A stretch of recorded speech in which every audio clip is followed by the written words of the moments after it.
ఎట్లా తీసుకోండి? Thank you Vinod Kumar గారు. నేను మళ్ళీ వస్తా మీ దగ్గరికి. ఒక్క నిమిషం. వీరేంద్ర గారు, వాళ్ళు చెప్తున్న ఒక ఇంపార్టెంట్ పాయింట్ ఏంటంటే, నెహ్రూ గారు స్వీకరించిన మాట వాస్తవమే, కానీ కాన్స్టిట్యూంట్ అసెంబ్లీలో దీన్ని ప్రవేశపెట్టలేదు. అంటే ఒక రాజ్యాంగమైన చర్చ దీని చుట్టూ జరగలేదు.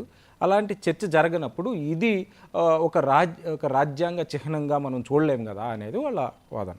దాన్ని మనం ఎలా అర్థం చేసుకోవచ్చు? అప్పటికి రాజ్యాంగం తయారు కాలేదు కదా, 1947 కదా. కాన్స్టిట్యూంట్ అసెంబ్లీ 19 అంటే ఫ్రేమ్ అప్, అంటే ఇంప్లిమెంటేషన్ 1950 నుంచి జరిగింది. కాన్స్టిట్యూంట్ అసెంబ్లీ అప్పటికి అయ్యింది. వారు యాజ్ ఏ ప్రైమ్ మినిస్టర్ హోదాలో వారు రిసీవ్ చేసుకున్నారు. రాజేంద్ర ప్రసాద్ గారు ప్రెసిడెంట్ ఉన్నారు. ఆ టైంలో పార్లమెంట్, అంటే ఆ టైంలో పార్లమెంట్లో తీసుకున్నారా, పార్లమెంట్లో తీసుకోలేదా, హోదాలో ఏదైతే ప్రైమ్ మినిస్టర్ హోదాలో వారు తీసుకున్నారు. ప్రైమ్ మినిస్టర్ హోదాలో వాళ్ళు తీసుకున్నారు. యాక్సెప్టెన్స్ అంటే యాక్సెప్టెన్స్ అంటే it's like received is nothing but acceptance, right? అఫీషియల్గా ప్రైమ్ మినిస్టర్ యాక్సెప్టెన్స్ లేదనేది ప్రైమ్ మినిస్టర్ హోదాలో ఉండి యాక్సెప్టెన్స్ అంటే యాక్సెప్టెన్స్ అంటే అక్కడ ఎవరు ఉన్నారు? యాక్సెప్టెన్స్ లేదు. ఇక్కడ ఒక చిన్న పాయింట్ ఉంది. ఆయన రిలీజియస్ సెరమనీలో దేన్నైనా దాన్ని స్వీకరించవచ్చు ఉండొచ్చేమో, కానీ అది మన రికార్డ్స్లో లేదు. ప్రభుత్వ రికార్డ్స్లో ఇది రిసీవ్ చేసుకున్నట్టు ఎక్కడా లేదు. అది ముఖ్యంగా కాన్స్టిట్యూంట్ డిబేట్స్లో కానీ దీన్ని మనం గమనించలేము. ఎప్పుడైతే అంటే ఇప్పుడు వీళ్ళందరూ గత హిస్టరీని అంతాన్ని దోచేసి కాల్చేసి పెట్టిన ఇవన్నీ గతంలో. ఇవన్నీ ఇప్పుడు నలంద పుస్తకాలని కాల్చేసి ఎందుకు? ఇండియన్ హిస్టరీని ఇండియన్ మెడిసిన్ ఏదైతే ఉందో దాన్ని మొత్తము నేలమట్టం చేసి కాల్చేసి ఒక కుట్రపూర్వకంగా ఈ ఇండియన్ హెరిటేజ్ మొత్తం చేద్దామని ఉన్న దాన్ని మేము ఇప్పుడు భారతీయ జనతా పార్టీ దాన్ని బయటికి తీసుకొస్తాం. మరి ఇన్ని సంవత్సరాల నుంచి, మరి 50 సంవత్సరాల నుంచి కాంగ్రెస్ ప్రభుత్వము ఇంత చేసినప్పుడు ఏ రోజైనా నలంద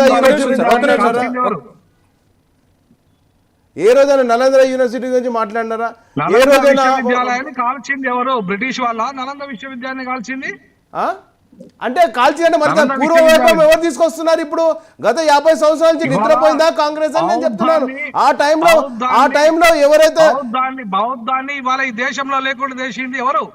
బౌద్ధాన్ని ఈ దేశంలో పుట్టిన మతాన్ని లేకుండా చేసింది ఎవరు?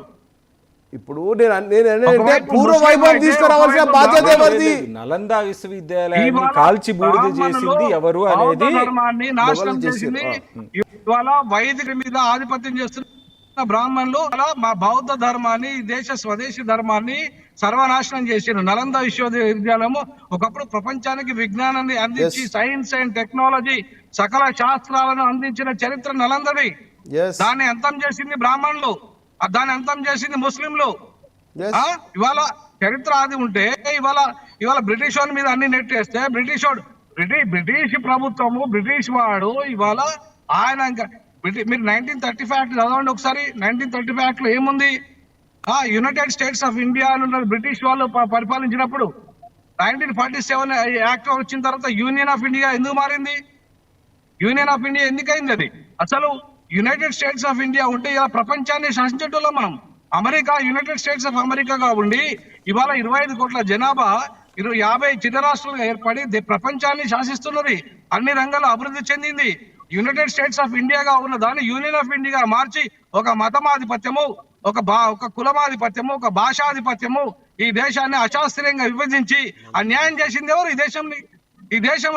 ఈ దేశాన్ని ఇవాళ బ్రిటిష్ వాళ్ళు చేశారా? అది చట్టం 1947 యాక్ట్ చట్టం చేసింది ఎవరు? భారత రాజ్యాంగ నిర్మాణ సభలో ఉన్నది ఎవరు? హైయెస్ట్ బ్రాహ్మణులు, మగ బ్రాహ్మణులు ఉన్నారు. వాళ్ళంతా ఇవాళ ఈ దేశంలో శాస్త్రీయంగా ఎదగకుండా, సాంప్రదాయం పేరు మీద చదువు అందరికి దక్కకుండా, అణిచివేతకు, అన్యాయాలకు మిగతా వర్గాలను గురి చేసి ఇవాళ శాస్త్రీయమైన పద్ధతిలో దేశాన్ని నడపాలనుకున్నారు. కాబట్టి ఇవాళ దేశం చైనా కంటే వెనుకబడ్డది. చైనా మొన్న అభివృద్ధి చెందిన స్వతంత్రం వచ్చిన చైనా ఇవాళ ప్రపంచంలో అత్యధిక థర్డ్ మార్కెట్ లో ఉన్నది.